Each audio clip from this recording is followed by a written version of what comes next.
Greetings, delegates, sponsor teachers, staff, and distinguished guests. My name is John Wu, and it is my distinct honor to serve as your Director General. On behalf of the Secretariat and Board of Directors, we welcome you to the fourth iteration of Horizons by Canadian High Schools Model United Nations, held in person right here at the Weston Wall Centre in Richmond, British Columbia. I'd like to begin by acknowledging that the land on which we are gathered this weekend is the traditional, ancestral, and unceded territory of the Coast Salish people. Specifically, we recognize the Musqueam, Squamish, Stolo, and Tsleil-Waututh nations on whose lands we debate, discuss, and discover. We'd also like to recognize the diverse groups of people who participate in CAHSMUN Horizons and ask all delegates to review our code of conduct before participating in their committees. Collaborating, cooperating, and learning from each other is only possible through understanding one another. It is hard to believe that yet another year has passed since our first in-person conference out of COVID. Despite countless adaptations as a result of the ever-changing situation, I must admit just how proud I've been at the MUN community's continuous optimism and commitment. From meeting my team for the first time through video conferencing, to puzzling through countless spreadsheets, thousands of hours of planning have gone towards a project of a lifetime. It is so surreal to watch as our conference becomes populated with people from every corner of British Columbia. With that, I'd like to introduce our wonderful Secretariat team, our USG of Delegate Affairs, Renee Chan, our USG of Marketing, Rachel Wei, our USG of Committees, Jason Zhang, our Director of Logistics, Jana Sood, our Chief of Staff, Emmy Wang, and our beloved Secretary General, Prad Chabolu. Should you require assistance or have any comments, questions, or concerns this weekend, please don't hesitate to reach out to us at the Secretariat desk. Additionally, we'd like to thank our partners for their contributions to this conference. Our official printing partner is Westwood Printing and Signs. Their generous supports help us create a better conference each and every year. As we begin this iteration of Horizons, I sincerely wish that every one of you is able to capture the passion and spirit of MUN as you debate, discuss, and discover. Godspeed. Thank you for your kind words, John. I am confident that there is a purpose and passion for everyone to find here today. Next, I'd like to introduce our keynote speaker, Bruce Marchfelder. Mr. Marchfelder works with nonprofit organizations, cultural and academic institutions to discover deeper purpose and meaning in what they do. He draws on his experience as a creative director and award-winning content creator to translate, shape, and deliver strategic communications that consistently engage and motivate target audiences. His recent work has focused on mobilizing critical research related to climate change action and innovative medical advances. He also works closely with Indigenous peoples to support decolonization initiatives related to resource management, health, and culture. I want to start by acknowledging that we are guests on the traditional, ancestral, and unceded territory of the Musqueam, Squamish, and Tsleil-Waututh peoples. Let's take a moment to reflect on this fact, especially in context of this weekend. First Nations have been here for thousands of years. Indigenous territories make up around 20% of the land on Earth and contains 80% of the world's remaining biodiversity. First Nations have been and continue to be the stewards of our environment. The purpose of this weekend, as I understand it, is to cultivate within delegates a broader international awareness, not only an ability to be current with what's happening around the world, but to learn to see beyond the news headlines and to appreciate the inner complexities of nation-to-nation relations and understanding, to the end that we are better equipped to engage, learn, and work with each other. But what a world we live in. It's a decisive moment in human history. 8 billion of us now, as of last week. We're consuming more resources than the planet can provide, and more significantly, the way we're consuming those resources is disrupting natural systems, our forests, our oceans, the polar ice caps, the climate, the biodiversity around us, which directly is now then impacting human well-being. Important concepts such as democracy, the rule of law, are also being questioned and in some cases subverted. An important aspect of the Model UN is a commitment to academics, and traditionally universities are a place to acquire knowledge. Equally important is the opportunity to cultivate the critical skills that question knowledge and question facts. to assure that our sources are accurate, peer-reviewed, within the correct cultural context, and not misappropriated and or used to exploit and marginalize others.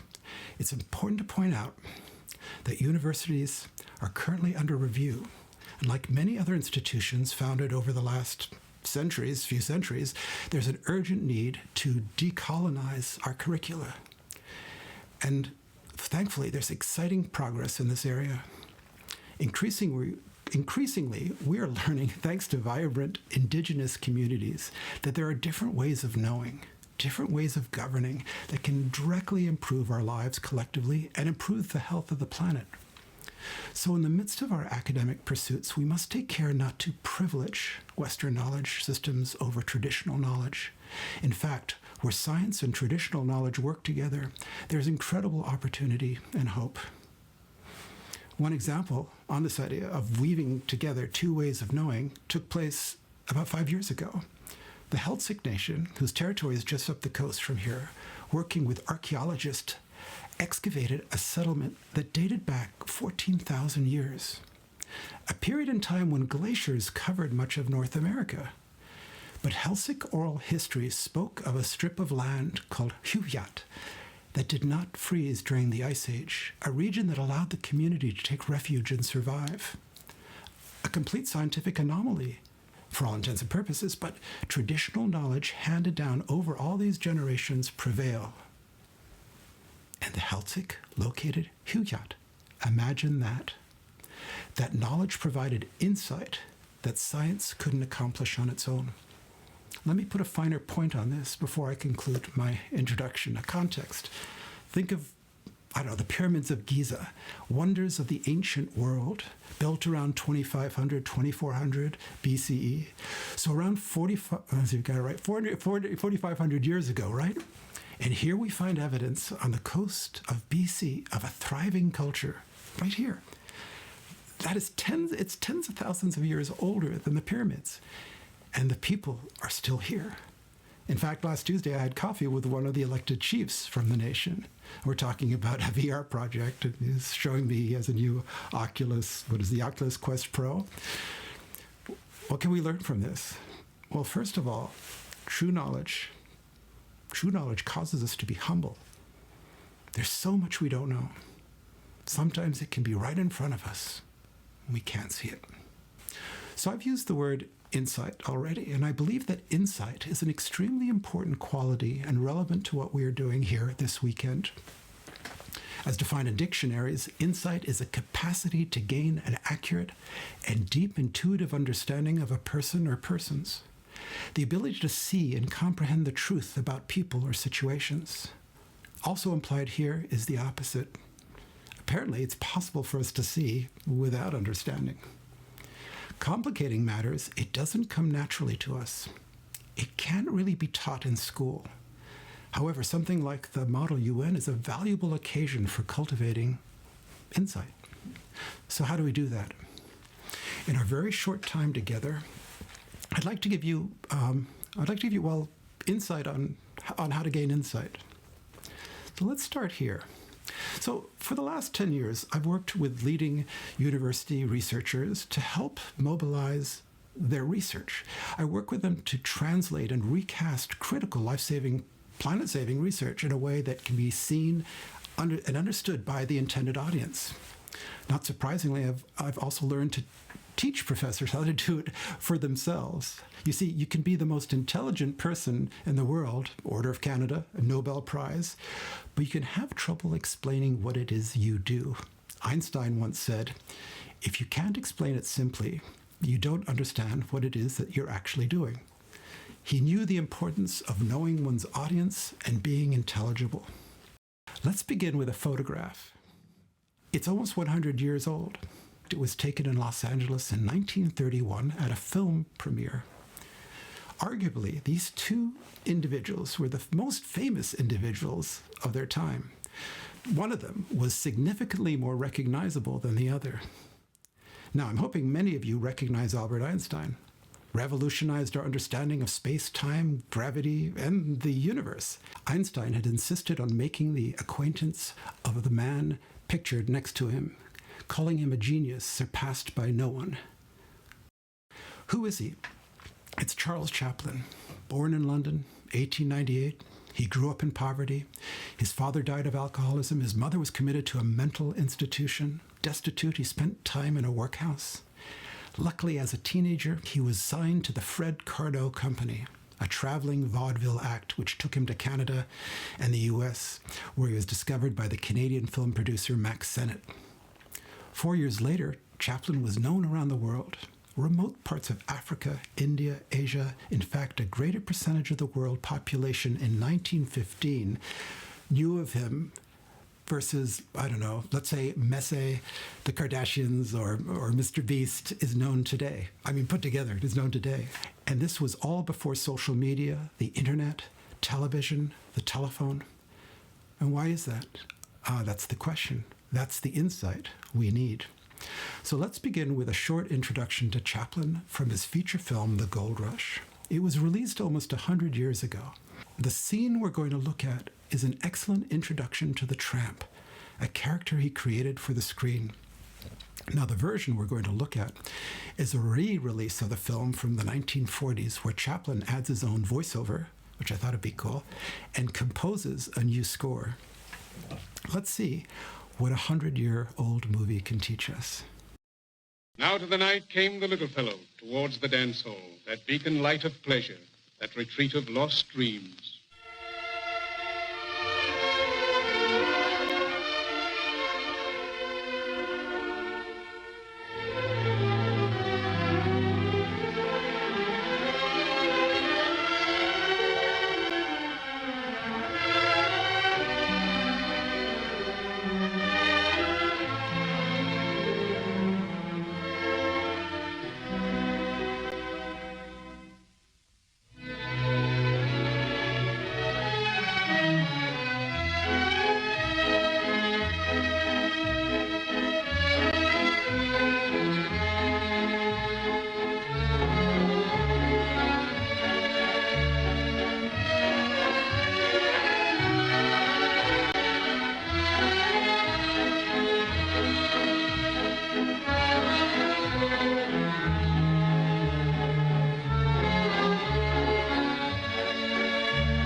Georgia, why aren't you nice to Jack? I believe he really likes you, said the girl. He likes everybody, said Georgia quite audibly. Oh, I'm bored with this place, she continued. I'd give it all up if I could only find someone honest and worthwhile. Don't worry, I'll find him someday. Then she turned, looked, and looked, and looked.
Kind of fresh, ain't you, thought Jack. Get down off that high horse. Me and you are gonna dance. Hey there, pen out a tune.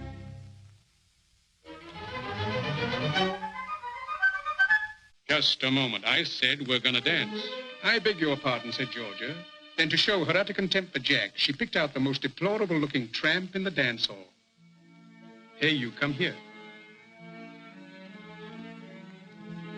Yes, you. Do you want to dance? You see, I'm very particular whom I dance with.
And there he stood, the dauntless cavalier, guarding her sanctuary.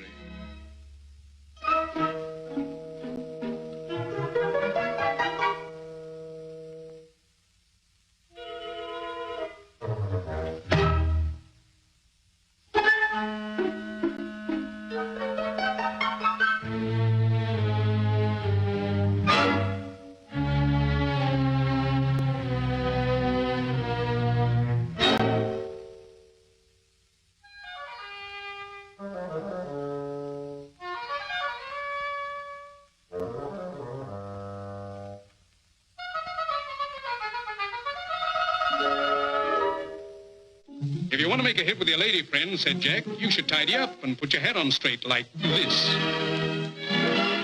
Take that, you ouch!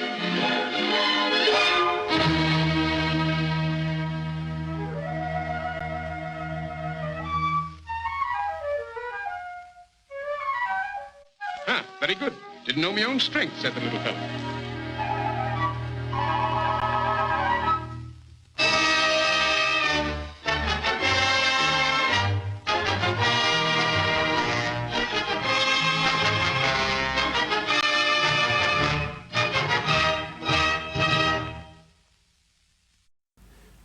When I taught filmmakers, I was at Vancouver Film School and then at UBC, we would spend over 3 hours unpacking this one scene.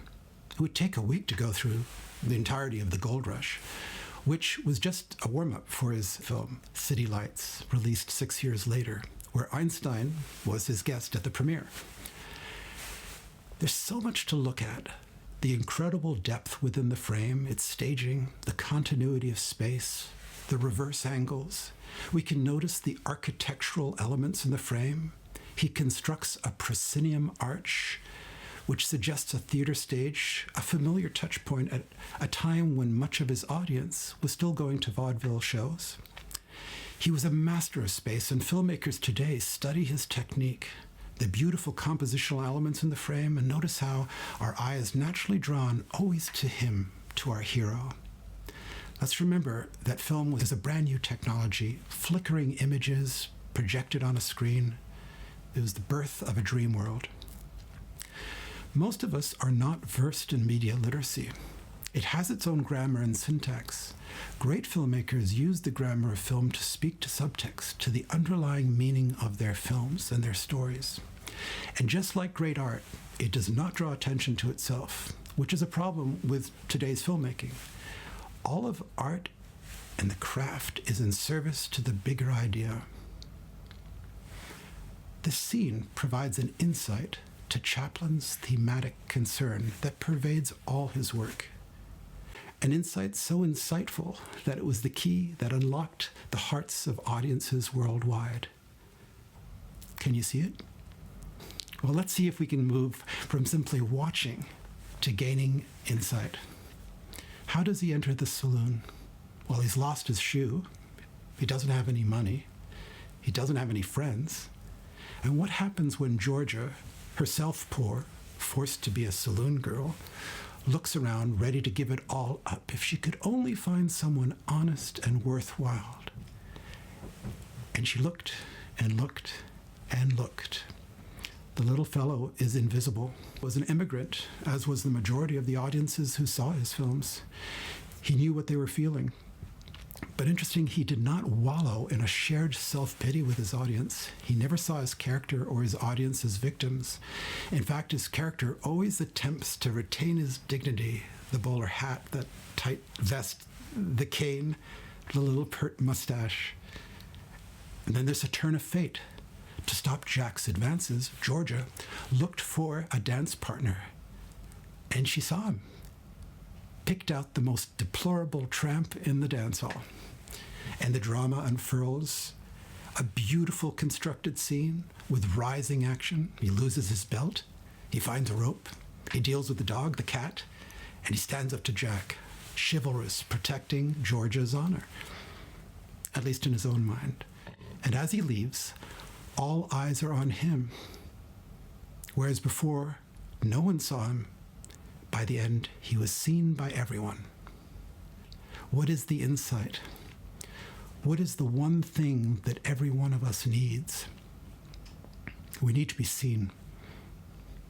So in the midst of the most difficult time, similar to what we're going through today, after World War I, the Spanish flu, Chaplin was able to find and connect with his audience. Everyone wants to be seen. Insight is a type of compassion, of understanding another's pain as well as their aspirations. These two men were in their own way playing with the physics of space and time. Einstein in theory, Chaplin in practice. Both have profoundly shaped our lives. The same photo was shared on social media recently by the Nobel Prize Committee and included the purported exchange between Einstein and Chaplin. Einstein says to Chaplin, "What I admire about your art is your universality. You don't say a word, yet the world understands you." "It's true," replied Chaplin, "but your fame is even greater, and the world admires you even more, though nobody understands what you say." One had the key to the universe, the other the key to the human heart. Oh, and there's one last thing. This is a picture that was shot in 1911. Is the location familiar to you? It's Chaplin, two of his colleagues. Look closely. It's the Capilano suspension bridge.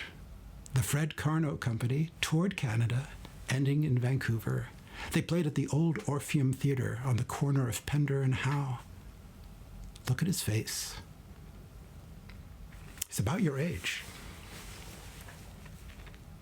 4 years later, he'd be known and he'd be seen by everyone. Maybe over the holidays, take a walk on the suspension bridge. Reflect on what you will have learned this weekend. Develop your insight. Find your way to shape our world. Thank you. Thank you for your inspiring and moving speech, Mr. Marchfelder. I would now like to invite Rachel to share some fun information for the delegates. Next, let's talk about some exciting prizes up for grabs this weekend. Firstly, one lucky delegate will find an extra large sticker inside their conference materials folder. If you are that lucky delegate, please come to the Secretariat desk at any point during this weekend to collect your prize, which may include a high five from a Secretariat member of your choosing. And secondly, there will be a jar of candy set up next to the Secretariat desk. Your task will be to guess the total number of candies inside the jar, then direct message that number to the official Horizons Instagram account at CAHSMUN Horizons. So make sure you're following us, and best of luck with your guessing. On another note, we will be hosting a delegate social, Fluorescent, on Saturday, November 26th from 7 to 9 p.m. There will be a variety of fun activities, including karaoke, a movie screening, board games, and very special photo booths. We hope to see you all there. Before our conference officially begins, I'd like to remind all our delegates and guests that the information desk outside the ballrooms will always be available for questions, comments, and your much appreciated feedback. Delegates, please arrive on time for your committee sessions and be considerate of others. As with every large-scale event, a diligent leader is required to provide a clear vision and foster a supportive team environment. Although it has only been a short 5 months together, PRAD has had an integral role in holding this team together. It is once again my honor to introduce our esteemed Secretary General, Prad Chibolu, to deliver his opening remarks. Good morning, sponsor teachers, delegates, and honored guests. My name is Prad Chibolu, and I have the honor of serving as the Secretary General for Horizons by Canadian High Schools Model United Nations 2022. On behalf of the Secretariat team and our Board of Directors, I would like to extend a warm welcome to each of you to this iteration. It feels like an eternity ago since the Secretariat team first met back in June of 2022. Since then, we have been working tirelessly to pursue the same quality of debate, conference experience, and academic excellence that defines the CAHSMUN organization. What had kept the Secretariat focused during the planning process was to see all of you present here today and to know that we together are making a difference. Throughout this weekend, you will approach new hurdles and take on unseen challenges. Model United Nations is now constantly shifting. New blocks, new committees, new skills, and more importantly, new friendships are embraced here. What makes MUN so unique is that whether this is your first, second, or 10th conference, each time you represent a new perspective. Each conference is a new beginning, whether you come to Horizons as a beginner or a veteran. Seize this opportunity to make new connections, open a new perspective, and to grow as a public speaker, and more importantly, be ready to embrace change. To the first-time delegates, I reassure you that I, along with the entire staff and Secretariat team, have been in your position. It may seem unfamiliar, intimidating, and even bizarre to be walking in the shoes of a diplomatic ambassador whom you never met before, and now having to advocate on behalf of a country which you may have never visited. I know how it feels to have too many things or too few things to say at once, never seeming to fit all of it in 1 minute of a moderated caucus speech. For the weekend ahead, know that it is okay to be unconventional and to take risks. Dare to be the best version of yourself and embrace the learning process. During my first conference, it was a supportive DIAS team and my friends who encouraged me and provided me with tips to speak confidently. Speak freely and let your own voice resonate. That being said, we each have an action-packed weekend ahead of us, and the Secretariat team is beyond ecstatic to see what you can accomplish. Seeing as CAHSMUN Horizons 2022 is now in session, I wish you all the best of luck. Godspeed.